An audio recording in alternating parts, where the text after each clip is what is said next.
21.9 million doses ভ্যাকসিনের আমরা নিচ্ছি ডেবি থেকে। আমরা এটা 6 মাস থেকে, শুনতে পাচ্ছেন না,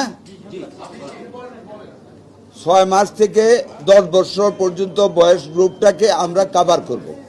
নাম্বার 1, আমরা গ্যাবি থেকে এটা ধার নিচ্ছি, আমরা ওদেরকে রিপ্লেনিশ করব। হ্যাঁ, আমাদের যেটা আমরা কিনতে যাচ্ছি ইউনিসেফের কাছ থেকে টাকার পয়সা আমরা সব করে ফেলেছি, সেইটা দিয়ে ওদেরকে রিপ্লেস করব। নাম্বার 3, এটার রবিবার থেকে আমরা ফিল্ড লেভেলে ভ্যাকসিন পুশ করা ইনশাল্লাহ শুরু করব। শুরু করার জন্য কালকে এবং পরশুদিন 2 দিন আমরা ম্যাটেরিয়াল সাপ্লাই দেব প্রত্যেকটা উপজেলায়। আফটার দ্যাট আমাদের সকল ফিল্ড লেভেলে যারা এই কাজটা করে তাদের ছুটি বাতিল করা হয়েছে, যাতে করে নন স্টপ আমরা ভ্যাকসিন চালু করে দিতে পারি। এই ভ্যাকসিন কতদিন চলবে? যতদিন চলে ভ্যাকসিনেশনের ততদিন চলবে। এক জায়গায় হতে পারে ওই দিন বেবিরা অ্যাকোমোডেট হবে না, এখানে টাইম একদিন বেশি লাগতে পারে। এইভাবে আমরা টোটাল জেনারেশনটাকে কভার করার জন্য যেই কয়দিন লাগবে ওই কয়দিন আমরা করব। এইটা is not a campaign, it's a emergency start of the vaccination. এটা কন্টিনিউ করব আমরা। ইপিআই স্কিম, এটা রুটিন যেটা ওইটা কন্টিনিউয়াস থাকবে, চলমান থাকবে, এইটা চলমান থাকবে। আমাদের টোটাল কথাটা হলো আমরা অতীতের গভর্নমেন্টের মতন এটাকে কোনো গ্যাপ সৃষ্টি করব না। কন্টিনিউয়াসলি যদি লেফট ওভার থাকে ওইটা আমরা পর্যায়ক্রমে আমরা এই ভ্যাকসিনগুলি দিয়ে যাব। এইটুকুই আমাদের এই পরিকল্পনা। এরপরে কি জানতে চান বলেন? আমাদের ওই যে মানে ফার্স্ট প্যানিকের পরে যে বাচ্চাগুলি 33 মারা গেছিলো আর এখানে একজন মারা গেছিলো, একজন মারা গেছে।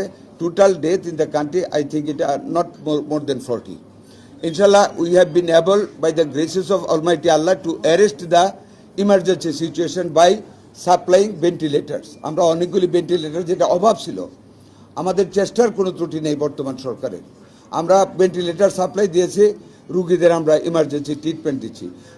আপনারা জানেন আমাদের ডাক্তার শর্টেজ ছিল, আমাদের নার্স শর্টেজ ছিল, অ্যানেস্থেসিয়াসিস্ট শর্টেজ ছিল। সমস্ত কিছু আমরা অ্যাটাচ করেছি অন ইমার্জেন্সি বেসিস এবং অ্যাটাচমেন্ট আমরা সব জায়গায় দিয়েছি। ডিএনসিসিকে আমরা 1000 বেডের উপরে দিয়ে রেডি করেছি।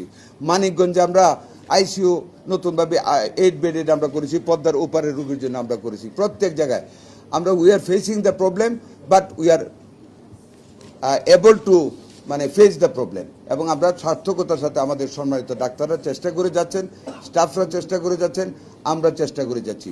ভ্যাকসিনেশন চলবে, কেয়ারও চলবে ইনশাল্লাহ। Always try to give positive news to the. এই যে কাগজটা রাখেন একটু, এই যে কাগজটা, এই যে মেশিনটা আমাদের ডাক্তার শুরু করেছেন একটা সামান্য কন্টেনার দিয়ে, it is more effective than the ventilator. ভেন্টিলেটারে অক্সিজেনটা লাঙে ঢুকবে না, আর এই মেশিনে বাবলে লাঙে ঢুকাবে, ঢুকে ফাঁক করে দিবে, অক্সিজেন নিতে পারবে। আর চাল্লার মতো এতে আমাদের ক্যাজুয়ালিটিস কমবে। এটা আপনারা জাতিকে জানানো উচিত। আমরা চেষ্টা করতে যে আপনারা জানাবেন। Bubble continuous positive airway pressure, CPAP, এটা একটু নেন।